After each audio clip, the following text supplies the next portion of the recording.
Subscribe کریں ہمارے channel کو اور بیل آئیکن کو دبائیں تاکہ آپ ہماری ویڈیو سب سے پہلے دیکھ سکیں۔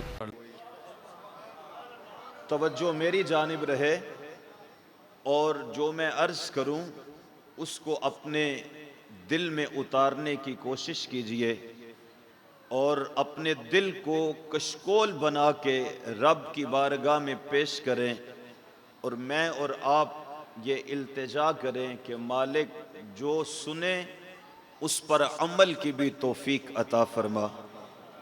تو عرض رب نے فرمایا کہ اے محبوب ہم نے تمہیں نور بنا کر بھیجا، قد جاءکم من اللہ نور و کتاب مبین، تحقیق اللہ کی جانب سے تمہارے پاس نور اور روشن کتاب آئی۔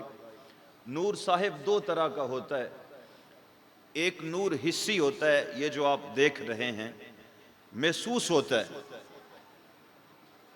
جیسے چاند سورج ستاروں کی روشنی ہے، یہ لائٹ ہے، اس کی روشنی میں اور آپ محسوس کر سکتے ہیں۔ اور ایک وہ نور ہوتا ہے جو محسوس نہیں ہوتا، جیسے آپ نے جملہ سنا ہوگا العلم نور، علم نور ہے، کتاب نور ہے، قرآن نور ہے۔ حضرت آپ محفل میں آئے تو محفل میں نور آ گیا، تو یہ نور معنوی ہے۔ کتاب پڑھنے سے جہالت دور ہوتی ہے اور علم کا نور ملتا ہے، قرآن پڑھنے سے جہالت اور کفر کی تاریکی دور ہوتی ہے اور اللہ ہدایت کا نور عطا کرتا ہے۔ اس کی آواز سادہ کریں، اللہ ہدایت کا نور عطا کرتا ہے۔ تو جو معنوی نور ہے وہ نظر نہیں آتا، جو حسی نور ہے وہ دکھائی دیتا ہے، چاند سورج ستاروں کا نور، یہ چمکتی ہوئی لائٹوں کا نور، یہ نور حسی ہے۔ میرے رب نے اپنے محبوب کو نور حسی بھی بنا کر کے بھیجا اور نور معنوی بھی بنا کر کے بھیجا۔ نور حسی کے مظاہر اگر آپ دیکھیں تو حضرت آمنہ سلام اللہ علیہا فرماتی ہیں، بلکہ اس سے قبل حضور خود فرماتے ہیں، جب حضرت جابر رضی اللہ تعالی عنہ نے حضور سے سوال کیا کہ یا رسول اللہ میری آپ سے یہ گزارش ہے کہ ارشاد فرمائیں کہ رب نے جب یہ کائنات بنائی ہوگی، جب زمین کا فرش بچھایا ہوگا، آسمان کا چھت تانا ہوگا، جنت کو خوبصورت بنایا ہوگا، پھول کی پنکھڑی میں خوشبو کو بھرا ہوگا، خوبصورت پانی کے جھرنے جاری کیے ہوں گے، کوثر و سلسبیل کو بنایا ہوگا، تو سب سے پہلے رب نے کس چیز کو بنایا ہوگا؟ تو آمنہ کے لال نے ارشاد فرمایا، اے جابر سنو، ان اللہ تعالی خلق قبل الاشیاء نور نبیک من نورہ۔ فرمایا اے جابر سنو، تم نے سوال پوچھا تھا کہ کائنات کی آفرینش سے قبل رب نے کس چیز کو بنایا ہوگا، تو فرمایا جابر سنو، جب اللہ نے اس کائنات کے بنانے کا آغاز کیا تو سب سے پہلے اللہ نے اپنے نور سے تیرے نبی کے نور کو پیدا کیا۔ رب فرماتا ہے میں نے نور بنا کر بھیجا، نبی کہتے ہیں میں نور بن کے آیا، والدہ کہتی ہیں حضرت آمنہ سلام اللہ علیہا فرماتی ہیں ما شعرت انی حملت بہ ولا وجدت لہ ثقلا کما تجد النساء۔ ارشاد فرماتی ہیں کہ مجھے اس بات کا احساس ہی نہیں تھا کہ میں امید سے ہوں، اور جس طرح دوسری خواتین ایام حمل میں امید کے دنوں میں جس طرح بوجھ محسوس کرتی ہیں، مجھے اس طرح کا کوئی بوجھ بھی محسوس نہ ہوا۔ اور ارشاد فرماتی ہیں عطانی آتن، ایک شب کوئی آنے والا آیا وَأَنَا بَيْنَ النَّائِمِ وَالْيَقْظَانِ، اور میں نیند اور بیداری کی درمیانی کیفیت میں تھی، میں نیند اور بیداری کی درمیانی کیفیت میں تھی، جسے ہم غنودگی کہتے ہیں۔ فرماتی ہیں میں غنودگی کے عالم میں تھی کہ خرج منی نور، میرے بطن سے نور کا ظہور ہوا۔ اور پھر کیا ہوا؟ فرماتی ہیں میرے بطن سے نور کا ظہور ہوا، فَعَدَا لِي مَا بَيْنَ الْمَشْرِقِ وَالْمَغْرِبِ، فرمایا اس نور کی اتنی روشنی تھی کہ اس نور کی آمد سے اللہ نے میرے لیے مشرق و مغرب کو نور علی نور کر دیا۔ اور فرماتی ہیں میں مکہ میں اپنے کچے گھروندے میں بیٹھی ہوئی تھی، مکہ میں اپنے کچے گھر اور مکان میں بیٹھی ہوئی تھی کہ اللہ نے میرے لیے اتنا نور برسایا کہ میں نے اپنی کچی کلی کے اندر بیٹھ کر شام کے محلات کا نظارہ کر لیا۔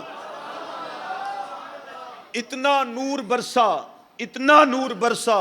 حضرت آمنہ سلام اللہ علیہا فرماتی ہیں کہ آسمان کے ستارے میرے ویڑے کے اتنے قریب ہو گئے، اتنے قریب ہو گئے کہ مجھے شک ہونے لگا کہیں آسمان کے ستارے میرے ویڑے میں نہ گر پڑیں۔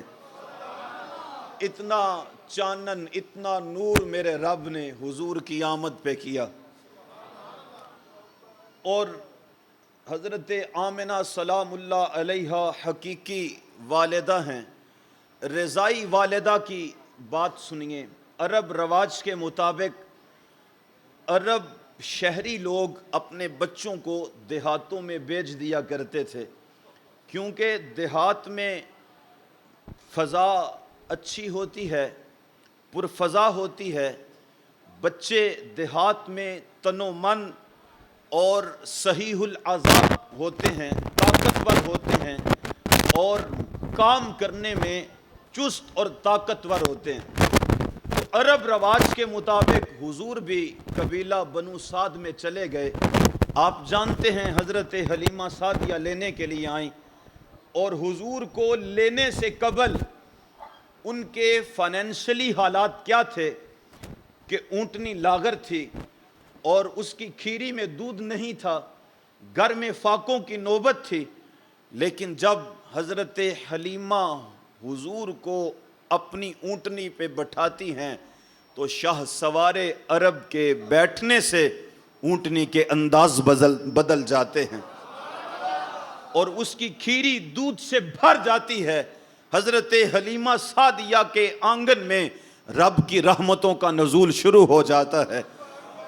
اور قاضی ثناء اللہ پانی پتی علیہ رحمہ نے تفسیر مظہری میں لکھا کہ جب حضرت حلیمہ حضور کو گھر لے گئیں تو حلیمہ سعدیہ کے محلے کی کچھ خواتین آئیں اور آ کر کے کہا اے حلیمہ تو بڑی امیر ہو گئی ہے کہ رات کو بھی چراغ نہیں بجھاتی، جبکہ قبیلہ بنو سعد کے بڑے بڑے امراء، بڑے بڑے تجار بھی رات کو اپنے چراغ بجھا کر کے سوتے ہیں، تیرے ہاتھ میں کون سا دیا اور چراغ لگا ہے، کون سا خزانہ تیرے ہاتھ لگا ہے کہ تیرا دیا رات کو بھی جلتا رہتا ہے اور تیرے کچے گھروندے سے، تیری کچی کلی سے نور نکلتا رہتا ہے اور آسمان تک جاتا ہی رہتا ہے، تیرے ہاتھ میں کون سا چراغ لگا ہے؟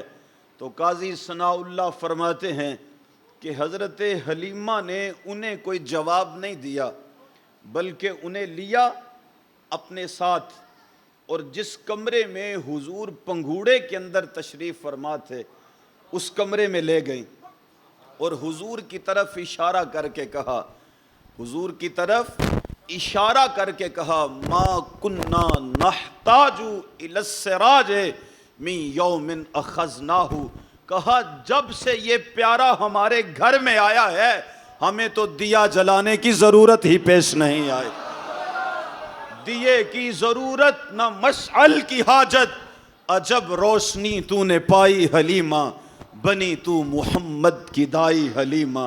حضرت حلیمہ فرماتی ہیں میرے ویڑے میں نور کھیلتا رہا۔ حضرت ام المومنین اماں عائشہ صدیقہ سے پوچھ لیجئے، کیونکہ مرد کو سب سے زیادہ اس کی گھر والی، اس کی زوجہ، اس کی بیوی جانتی ہے، کیونکہ شوہر کا ہر کام، ہر ہنر، ہر عیب، ہر خصلت، ہر خلوت و جلوت بیوی کے سامنے ہوتی ہے۔ لہذا بیوی کل کائنات میں مرد کا ایک ایسا رشتہ ہے کہ جو انسان کے عیوب و ہنر کو بھی جانتی ہے، خلوت و جلوت کو بھی جانتی ہے۔ تو آئیے حضرت ام المومنین اماں عائشہ صدیقہ رضی اللہ تعالی عنہا، جو حضور کو اس قدر جانتی ہیں کہ جب کسی سائل نے پوچھا کہ حضور کا خلق بیان کیجئے تو اماں عائشہ نے فرمایا کیا تو نے قرآن نہیں پڑھا؟ وہ عرض کرتا ہے میں نے پڑھا ہے۔ وہ فرماتی ہیں کانا خلقہ القرآن، اے سائل مجھے پوچھ رہا ہے کہ حضور کا خلق کیا ہے، قرآن پڑھتا چلا جا اور حضور کے خلق کو دیکھتا چلا جا۔ یہ حضور کا خلق ہے، حضور کا خلق قرآن بنتا ہے اور قرآن حضور کا خلق بنتا ہے۔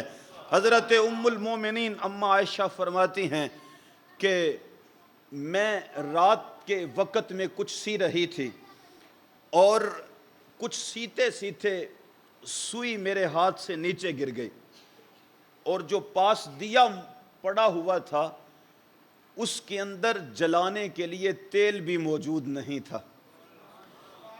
کل کائنات کے مالک و مختار ہیں، لیکن گھر میں جو دیا ہے اس کے اندر جلانے کے لیے تیل بھی موجود نہیں۔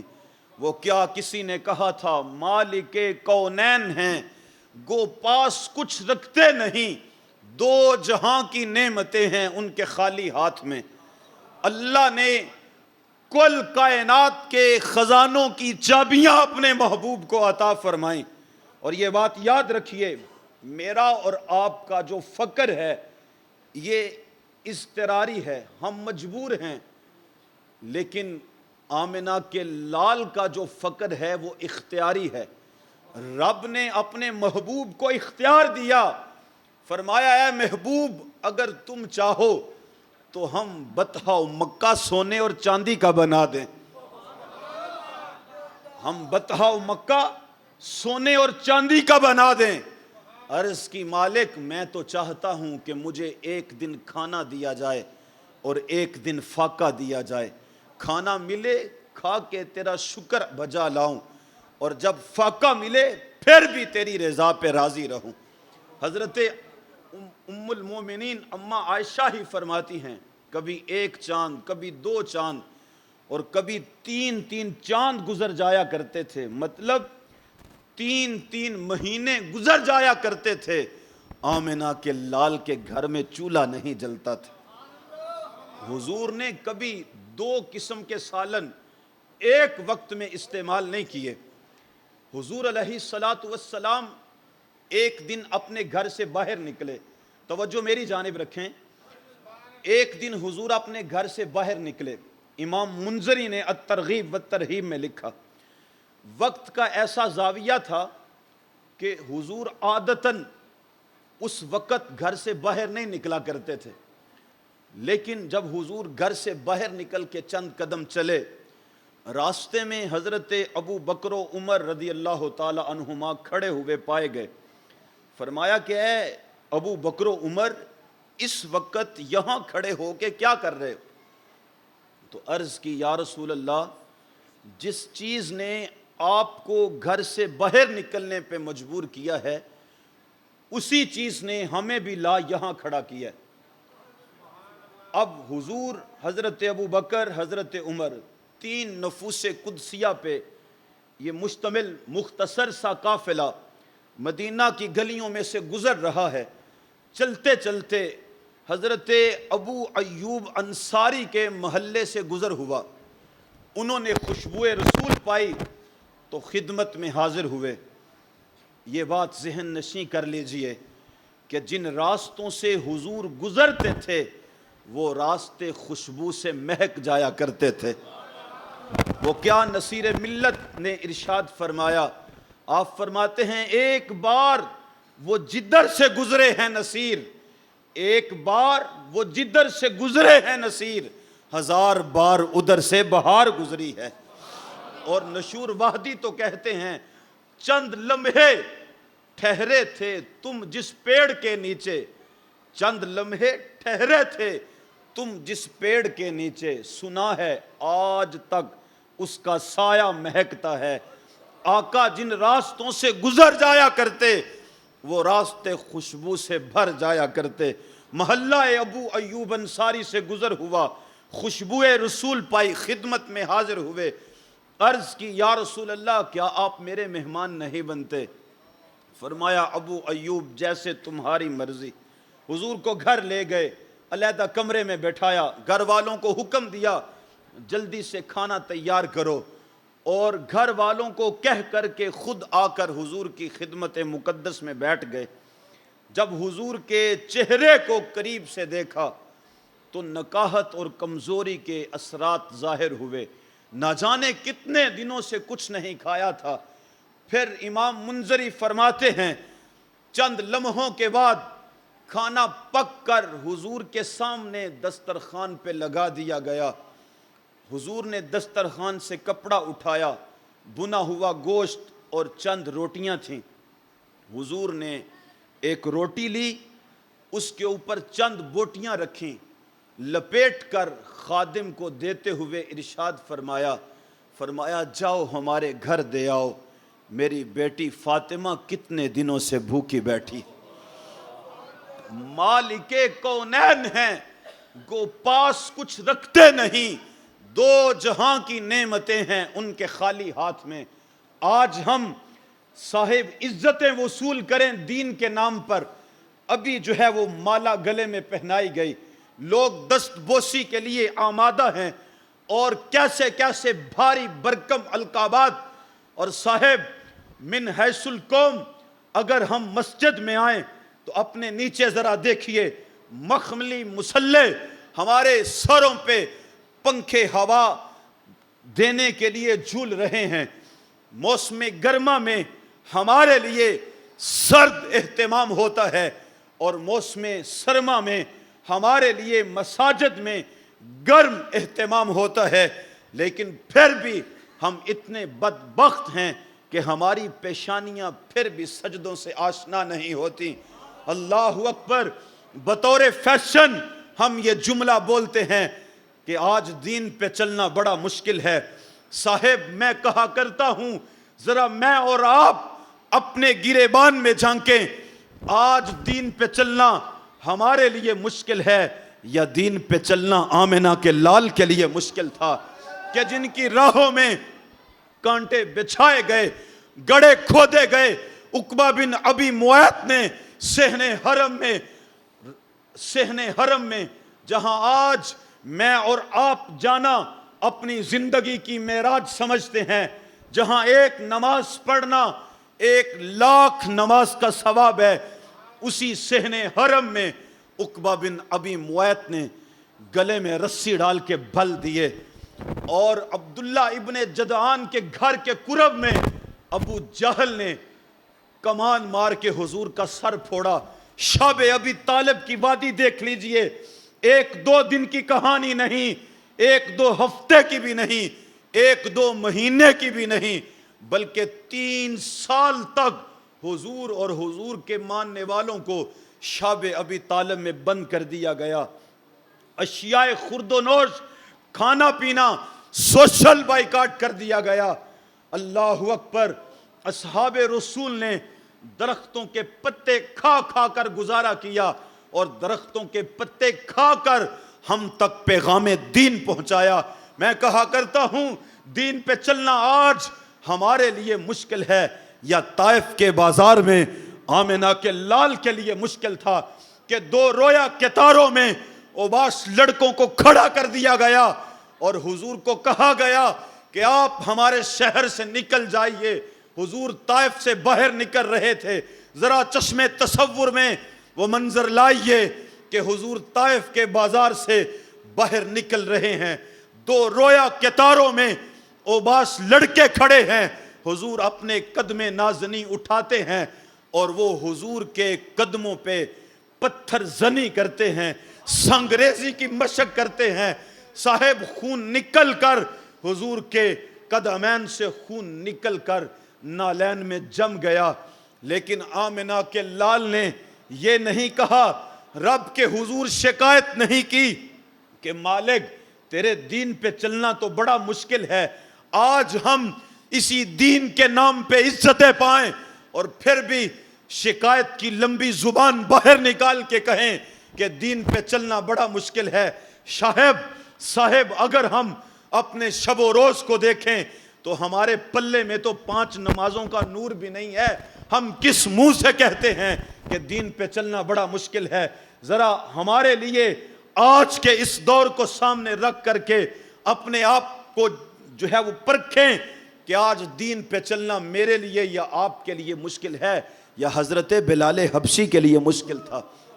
دین پہ چلنا آج ہمارے لیے مشکل ہے یا حضرت عثمان غنی کے لیے مشکل تھا کہ جن کو اونٹ کی کچی کھال کے اندر لپیٹ کر کے دھونی دی گئی؟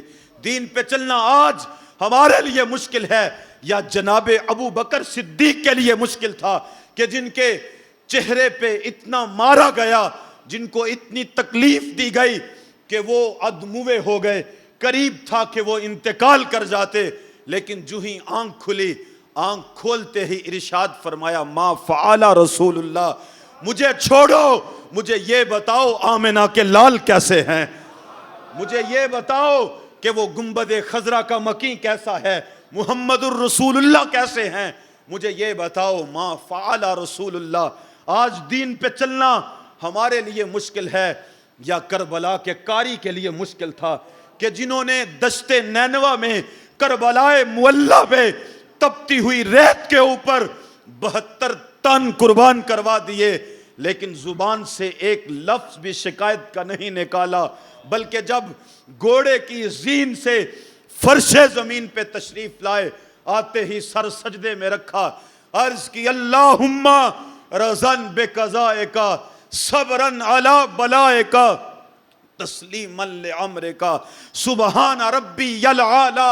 مولا حسین 72 تن قربان کروا کے بھی، 6 ماہ کا علی اصغر لٹا کے بھی، خیمے جلوا کے بھی تیری رضا پہ راضی ہے، تو بتا تو بھی حسین پہ راضی ہے یا کہ نہیں؟ آواز آ رہی تھی اس پیاسے پر علی شیر خدا کو ناز ہے، اس پیاسے پر محمد مصطفیٰ کو ناز ہے، اوروں نے بھی سجدے کیے پر اس کا عجب انداز ہے، اس نے وہ سجدہ کیا جس پر خدا کو ناز ہے۔ آج دین پہ چلنا میرے لیے مشکل ہے، آپ کے لیے مشکل ہے، یا حضرت امام علی مقام کے لیے مشکل تھا؟ اللہ اکبر۔ تو صاحب دین یوں ہی ہم تک نہیں پہنچا، بلکہ اس کی بنیادوں میں امام الانبیاء کا پسینہ شامل ہے، امام الانبیاء کا خون شامل ہے، اس کی بنیادوں میں اصحاب رسول کی محنتیں شامل ہیں، اہل بیت اطہار کا خون شامل ہے۔ اور آج ہم کہتے ہیں، فیشن کے طور پہ کہہ دیا کہ جی دین پہ چلنا بڑا مشکل ہے، تو بات عرض کر رہا تھا کہ اپنی جان کو جوکھوں میں ڈال کر آمنہ کے لال نے یہ بھی پرواہ نہیں کی کہ میری بیٹی فاطمہ گھر میں بھوکی ہے، بلکہ مسلسل پیغام دین کو جاری رکھا اور اس روٹی کو لپیٹ کر خادم کو دیتے ہوئے فرمایا جاؤ ہمارے گھر دے آؤ، میری بیٹی فاطمہ کتنے دنوں سے بھوکی بیٹھی ہے۔ ام المومنین اما عائشہ فرماتی ہیں گھر میں جو دیا تھا اس کے اندر جلانے کے لیے تیل بھی موجود نہیں تھا، میں پریشان تھی کیونکہ سوئی گما بیٹھی تھی، شب دیجور کی ظلمتیں تھیں، رات کی تاریکی تھی، میں نے بارہا دفعہ ڈھونڈنے کی کوشش کی لیکن سوئی ملنے کو رہی۔ پھر اتنے میں وہ والضحیٰ کے چہرے والا نبی کمرے میں جلوہ گر ہوا۔ فرماتی ہیں جب حضور کمرے میں آئے فَتَبَيَّنَتِ الْعِبْرَةُ بِشُعَاعِ نُورِ وَجْهِهِ، فرماتی ہیں حضور کمرے میں آئے تو حضور کے چہرے کی لکیروں سے نکلتے ہوئے نور میں میں نے اپنی گمی ہوئی سوئی کو تلاش کر لیا. سوزنے گم شدہ ملتی ہے تبسم سے تیرے, سوزنے گم شدہ ملتی ہے تبسم سے تیرے, شام کو صبح بناتا ہے اجالا تیرا, شام کو صبح بناتا ہے اجالا تیرا. اصحاب رسول کی سنیں تو حضرت ابو ہریرہ کہتے ہیں کل قمر لیلۃ البدر لم ارا قبلہ ولا بعدہ مثلہ. کیا پوچھتے ہو, حضور تو 14ویں رات کے چاند کی طرح تھے.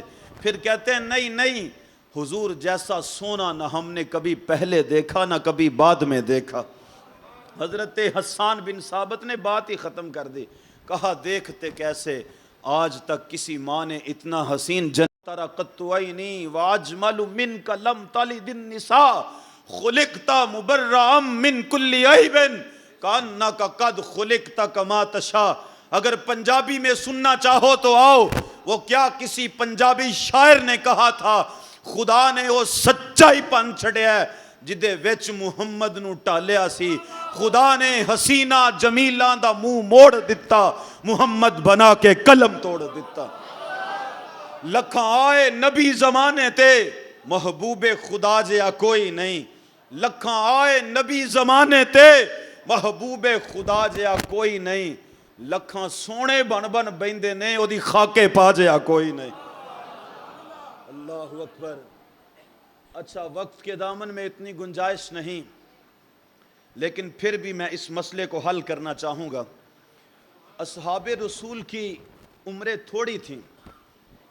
آپ دیکھ لیجئے, یہ 1444 ہجری ہے, اور ہجری کا آغاز اس وقت ہوا جب حضور مکہ سے ہجرت فرما کے مدینہ آئے, اور حضور نے ہجرت فرمائی 53 سال کی عمر میں. 40 سال حضور نے اعلان نبوت نہیں کیا, اعلان نبوت کے بعد 13 سال مزید حضور نے مکہ میں گزارے. 53 سال حضور کی زندگی ہو گئی, 53 سالہ حضور کی زندگی. اس کے بعد ہجری کا آغاز ہوا, تو ہجری کے آغاز سے قبل 53 سال حضور کی ولادت باسعادت ہوئی. تو حضور علیہ السلام کی بعثت سے پھر اصحاب کا سلسلہ شروع ہوا. یعنی جب حضور نے اعلان نبوت کیا تو اس کے بعد مومنین بننا شروع ہوئے. 40 سالہ حضور کے دور میں چونکہ حضور نے اعلان ہی نہیں کیا تھا, تو اس وجہ سے اصحاب رسول بھی نہ تھے. تو اصحاب رسول حضور کے 40 سالہ اعلان نبوت سے قبل کے ایام کو نکال دیجئے, اور 10 ہجری میں حضور نے انتقال کیا, اور پورے 100 سال بعد آخری صحابی بھی انتقال کر گئے. یعنی یہ تقریباً 150 سال بنتے ہیں اصحاب رسول کی زندگیوں کے. تو سوال یہ پیدا ہوتا ہے کہ اصحاب رسول نے اتنے تیقن اور اتنے حتمی قول کیسے کر لیے کہ حضور سے قبل بھی کوئی سونا نہیں آیا اور حضور کے بعد بھی کوئی سونا نہیں آئے گا. سوال تو پیدا ہوتا ہے نا کہ انہوں نے حضور سے قبل کا زمانہ اور حضور کے ماں بعد آنے والے زمانے کو کیسے پرکھ لیا, کیسے جان لیا. تو آئیے اس سوال کا جواب خود سے نہیں بلکہ حدیث جبریل سے دینا چاہوں گا. حضرت جبرائیل امین علیہ السلام کی عمر کا اندازہ وہ بھی حدیث رسول سے سماعت کر لیجئے. ایک دن حضور تشریف فرما تھے, حضرت جبرائیل بھی آئے, ارشاد فرمایا اے جبرائیل بتاؤ تمہاری عمر کتنی ہے. عرض کی یا رسول اللہ کوئی پکا تو نہیں پتا لیکن ایک اندازہ ہے. فرمایا بتاؤ. عرض کی یا رسول اللہ چوتھے حجاب پر, چوتھے آسمان پر ایک ستارہ طلوع ہوتا تھا جو 70,000 سال کے بعد طلوع ہوتا تھا, اور میں نے اس ستارے کو 72,000 مرتبہ دیکھا ہے. 70,000 کو 72,000 سے ضرب دیں تو جو جواب آئے گا یہ حضرت جبرائیل کی عمر کا ایک اندازہ ہے، اور پھر حقیقت محمدیہ سے حضرت جبرائیل بھی آگاہ نہیں۔ حضور نے ارشاد فرمایا لی مع اللہ وقت لا نبی ولا مرسل، فرمایا میرے اور میرے رب کے درمیان کبھی کبھی ایسے بھی لمحات ہوتے ہیں کہ میرے اور میرے اللہ کے علاوہ کوئی نہیں جانتا۔ فرمایا میری حقیقت کو میرے رب کے علاوہ اور کوئی جانتا ہی نہیں۔ حضرت جبرائیل کی عمر کا اندازہ پوچھا تو پھر ارشاد فرمایا اے جبرائیل جانتے ہو وہ ستارہ کون تھا؟ عرض کی اللہ و رسولہ عالم، اللہ اور اس کا رسول ہی بہتر جانتا ہے۔ فرمایا اس رب کی قسم کہ جس نے مجھ محمد کو حق کے ساتھ بھیجا ہے، آج وہی ستارہ جو 70,000 سال کے بعد طلوع ہوتا تھا اور آپ نے اس ستارے کو 72,000 مرتبہ دیکھا ہے، آج وہی ستارہ محمد عربی کی صورت میں تیرے سامنے بیٹھا ہوا، آج وہی ستارہ محمد عربی کی صورت میں تیرے سامنے بیٹھا ہوا ہے۔ آئیے پھر حضور علیہ السلام نے دوسرا سوال ارشاد فرمایا اے جبرائیل بتاؤ پھر ہم کیسے ہیں؟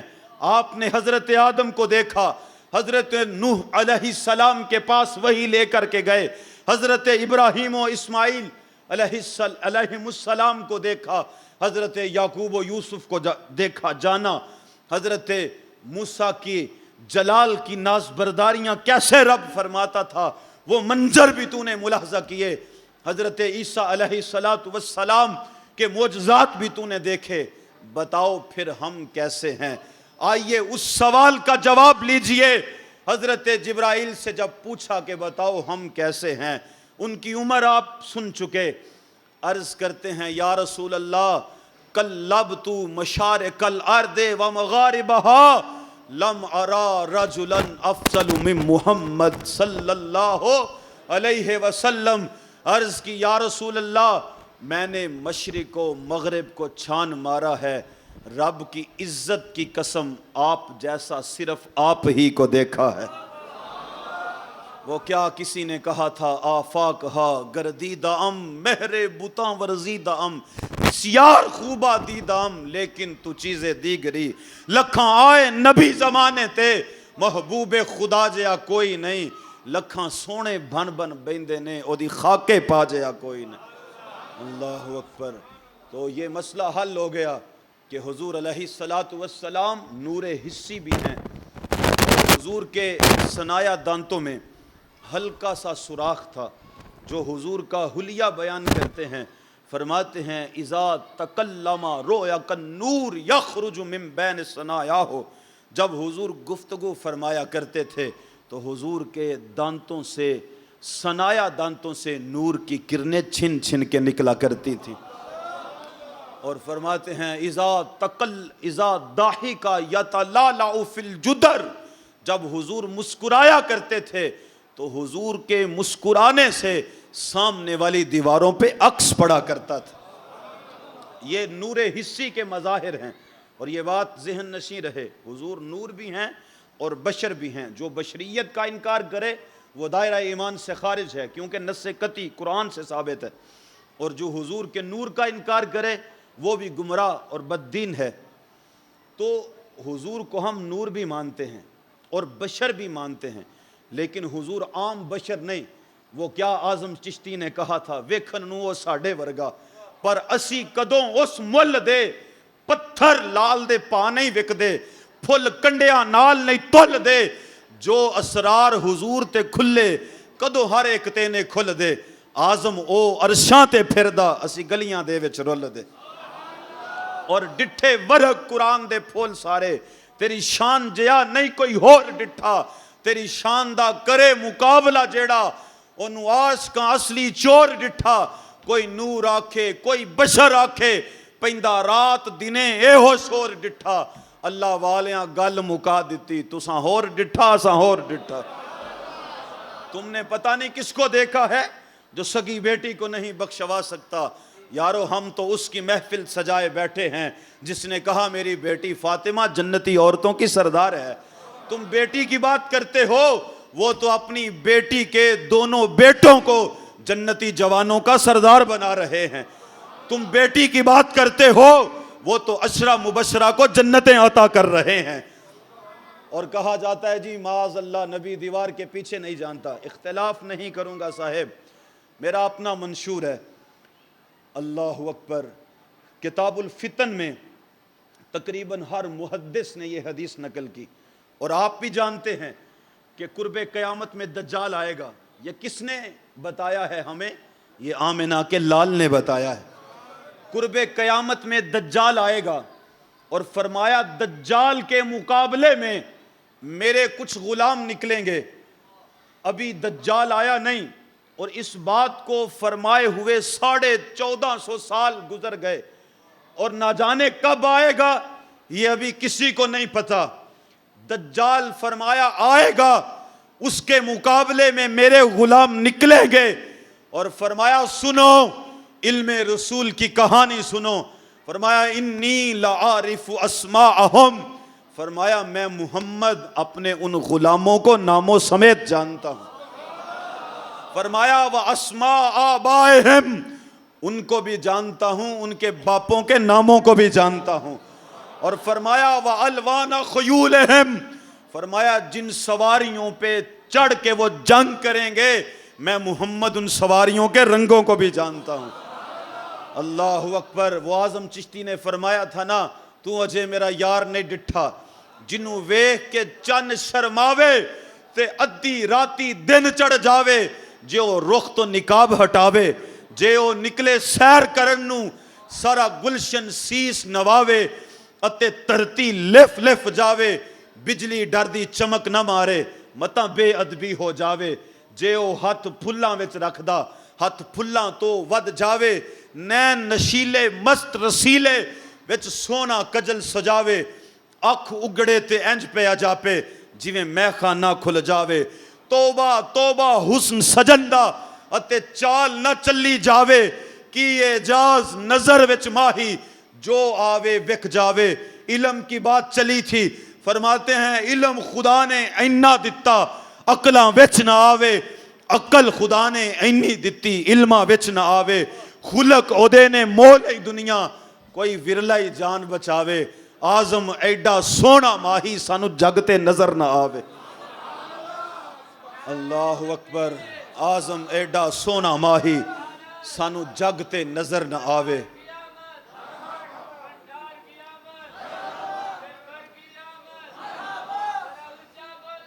جزاک اللہ.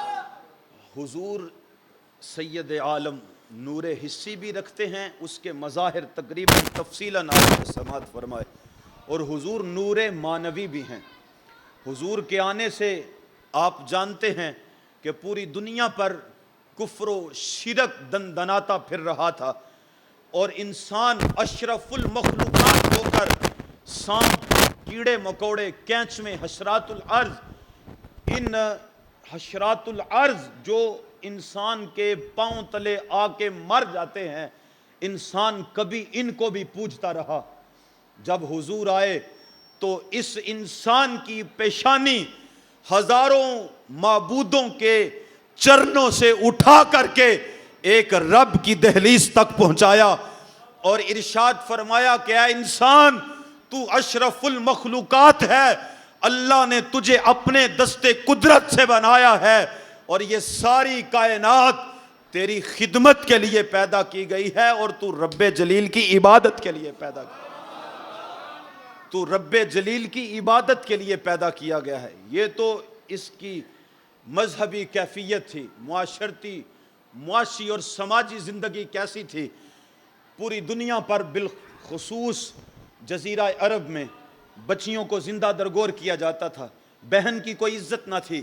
ماں کو تجارتی منڈیوں میں, سگی ماں کو, صاحب یہ جزیرہ عرب کی کہانی ہے, سگی ماں کو عکاس کے میلے میں 3 بیٹوں نے اپنی سگی ماں کو 900 دراہم کے اندر بیچ دیا. اور جس طرح میں اور آپ جائیداد برابر برابر تقسیم کرتے ہیں, اس طرح ان بدبختوں نے اپنی سگی ماں کو 900 دراہم میں بیچ کر 300 درہم برابر تقسیم کیے۔ باپ کا کوئی وقار نہیں تھا، یہ تو خونی رشتے تھے کہ جن کا خون سفید ہو چکا تھا، اور غلاموں کی کوئی عزت نہ تھی۔ یتیم کو دھکے دیے جاتے تھے، اور وہ معاشرے کے پسے ہوئے طبقات کہ جن کو اپنے پاس بٹھانے کے لیے تیار نہیں تھا۔ آمنہ کے لال آئے تو آمنہ کے لال نے آ کر کے ارشاد فرمایا تم بیٹیوں کو زندہ درگور کرتے ہو، سنو میری بیٹی فاطمہ تو میرے جگر کا ٹکڑا ہے۔ بہن کو عزت دی، بہن کو وقار دیا، اور ماں کو عزت کے مقام پر بٹھایا۔ ابھی وہ ماں کے بارے میں کچھ اشعار پڑھ رہے تھے، میں دیکھ رہا تھا کہ ہماری آنکھیں اشک بار تھیں۔ زندگی کا اور عمر کا کوئی بھی مرحلہ ہو، ماں باپ کی کمی کبھی پوری نہیں ہوتی۔ یہ پیار، یہ محبت ہمارے دلوں میں کس نے اجاگر کی؟ جواب ایک ہی آئے گا کہ اس میلاد والے آقا نے ماں کی عزت، باپ کی عزت اس میلاد والے آقا نے ہمیں بتائی۔ اور ارشاد فرمایا رضا اللہ فی رضا الوالد وسخط اللہ فی سخط الوالد۔ فرمایا اللہ کی رضا چاہتے ہو تو گھر میں چارپائی کے اوپر پڑے ہوئے بوڑھے باپ کو راضی کرو۔ فرمایا بوڑھا باپ راضی ہوگا تو عرش کا رحمان راضی ہوگا، اور اگر بوڑھا باپ ناراض ہے تو اللہ کی عزت کی قسم، یہ حدیث رسول کی روشنی میں کہہ رہا ہوں، فرمایا اگر باپ ناراض ہے تو عرش کا رحمان کبھی راضی نہیں ہو سکتا۔ آپ پورا قرآن ٹٹول ڈالیے، آپ ذخیرہ احادیث کو پڑھیے، اللہ کی عبادت، مصطفیٰ کی اطاعت کے بعد کل کائنات میں جن کی خدمت کرنے کا حکم دیا گیا ہے وہ انہی والدین کی خدمت کا حکم دیا گیا ہے۔ وہ کیا اقبال نے کہا تھا کہ میں زہر ہلاہل کو کبھی کہہ نہ سکا کن، بات وہی کہتا ہوں سمجھتا ہوں جسے حق، نہ ابلائے مسجد ہوں نہ تہذیب کا فرزند۔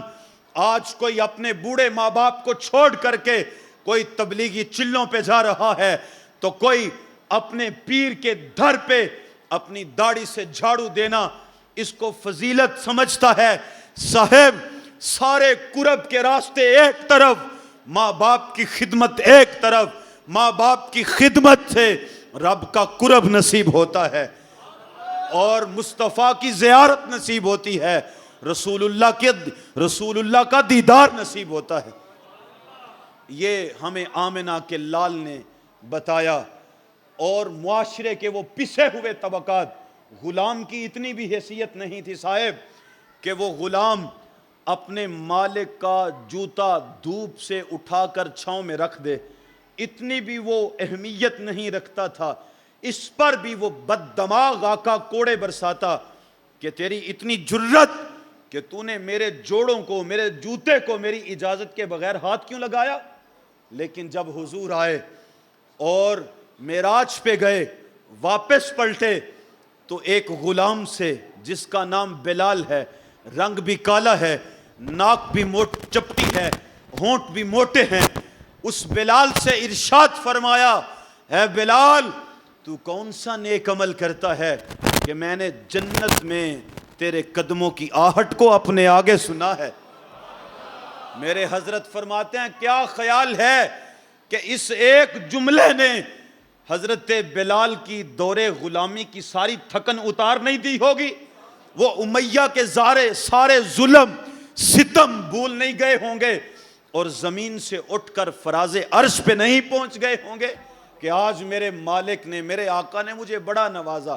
اور پھر اسی غلام کی کہانی سنیے، جب فتح مکہ ہوا تو حضرت بلال کو حکم دیا کہ کعبے کی چھت پہ چڑھ کر کے آذان پکارو۔ صاحب پوری دنیا سے جہاں سے بھی مؤذن آذان کہتا ہے قبلہ کی طرف رخ ہوتا ہے۔ ذرا سوچئے کہ جب قبلہ و کعبہ حضرت بلال کے قدموں میں تھا تو انہوں نے کس طرف رخ کیا ہوگا؟ روایات بتاتی ہیں کہ حضور طواف کر رہے تھے اور حضرت بلال حبشی کانوں میں انگلیاں دبائے آذان پکارتے ہوئے جس طرف وہ چہرہ والضحیٰ جاتا تھا اس طرف حضرت بلال حبشی کی نظر جاتی تھی۔ ایک غلام کو کعبے کی چھت پہ چڑھا دیا اور دوسرے غلام کو، غلام ابن غلام کو اپنے ساتھ سواری پہ بٹھایا۔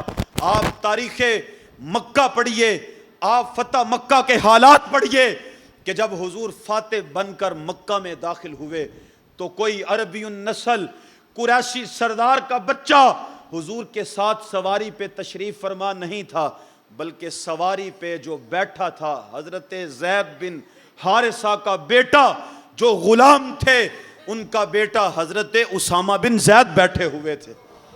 اور حضرت اسامہ بن زید سے حضور اتنا پیار کرتے تھے کہ اپنے مبارک پیرہن سے ان کا نوز صاف کیا کرتے تھے، بہتی ہوئی ناک صاف کیا کرتے تھے۔ یہ غلاموں کے ساتھ محبت، یہ غلاموں کے ساتھ پیار کس نے دیا؟ جواب ایک ہی آئے گا کہ اس میلاد والے آقا نے دیا ہے۔ اللہ اکبر۔ بس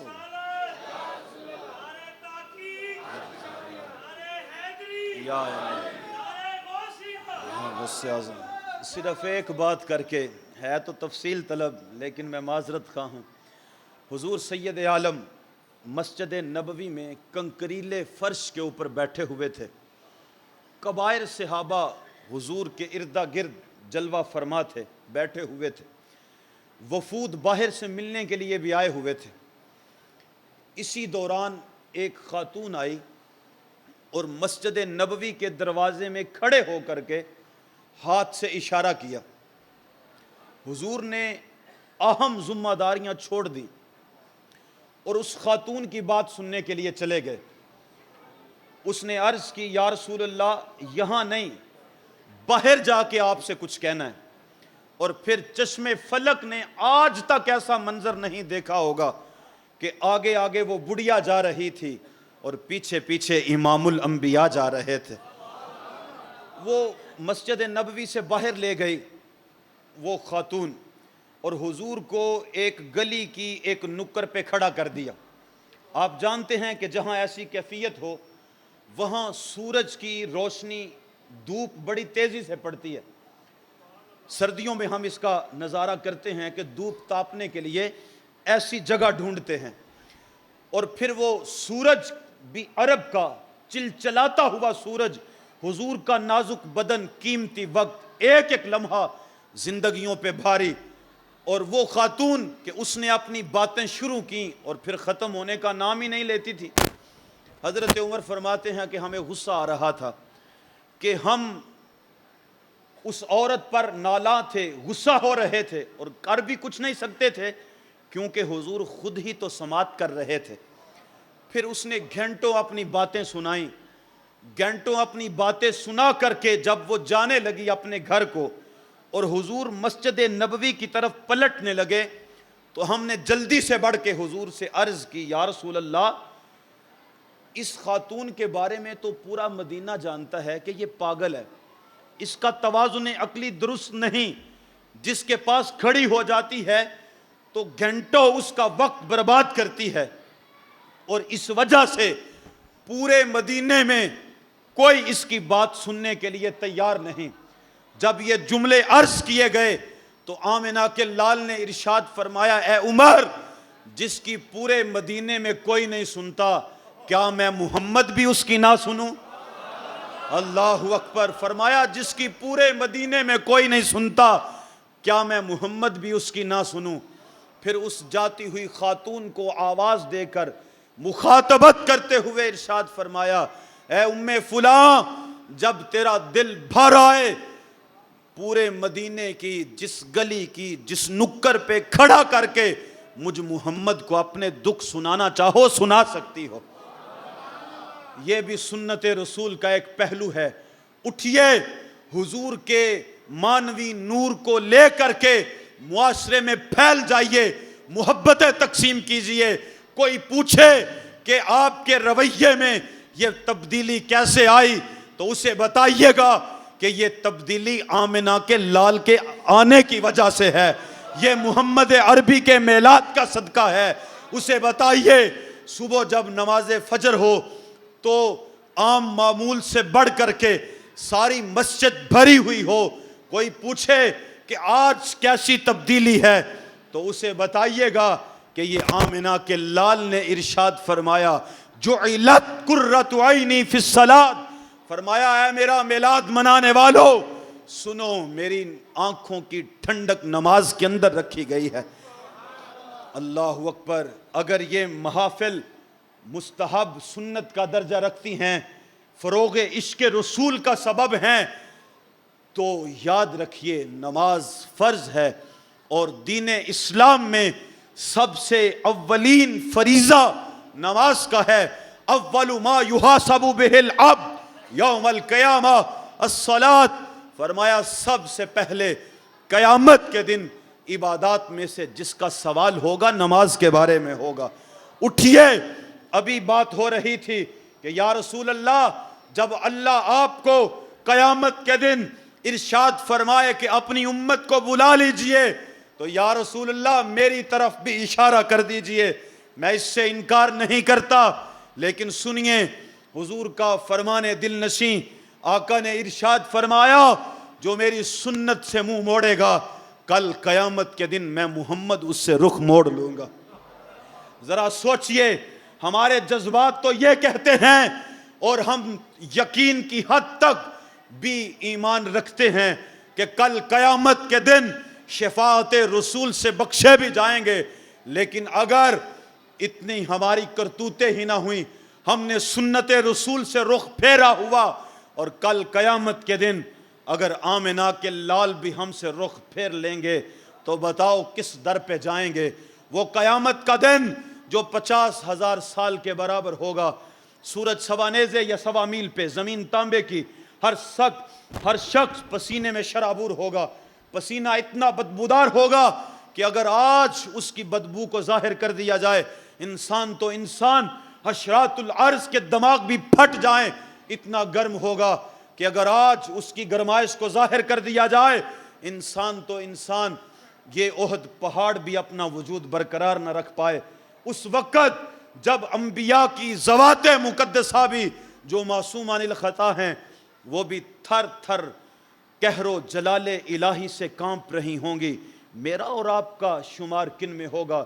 میں اور آپ کس باغ کی مولی ہیں؟ میرا اور آپ کا شمار کن لوگوں میں ہوگا؟ اور اگر اس ماحول میں صاحب ذرا چشم تصور میں اپنے مستقبل، اس ابدی مستقبل کو لائیے، اس ماحول میں آمنہ کے لال نے بھی رخ پھیر لیا تو کدھر جائیں گے؟ اللہ اکبر۔ آج لے ان کی پناہ، آج مدد مانگ ان سے، پھر نہ مانیں گے قیامت میں، اگر مان گیا کار ما آخر شدو آخر زما کار نہ شد، مشتخا کے ما غبارے کوچائے یار نہ شد، وآخر الدعوانا ان الحمدللہ رب العالمین۔ میرا